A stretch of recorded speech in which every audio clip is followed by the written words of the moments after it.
Doon ka sa tao na hinding-hindi napapagod na mahalin ka. Despite sa layo nyo, despite sa dami ng away nyo, at despite sa mga indifferences nyo sa buhay. Doon ka sa tao na handang makinig sa'yo all the time.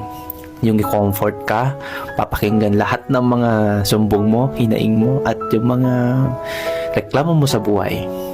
At doon ka sa taong tanggap ka, hindi lamang dahil sa itsura mo, kundi dahil tanggap ka kasi mahal ka.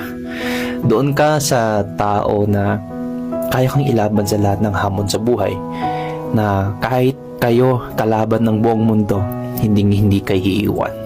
Doon ka sa tao na kahit anong sinasabi ng iba, hindi niya pinapakinggan dahil lang mahalaga relasyon nyo at kayo. Doon ka sa taong madiskarte at masipag dahil ang ibig sabihin lang yan, inspired siya sa'yo at gusto niyang iparanas at iparamdam sa'yo ang masagana at masarap na buhay. Doon ka sa tao na kahit magkalayo kayo ay hindi siya gumagawa ng kalokohan na ikakasira ng tiwala nyo at ng relasyon nyo dalawa. Dahil para sa kanya, naiintindihan niya na para magkaroon ng masayang relasyon, dapat loyal at faithful ka.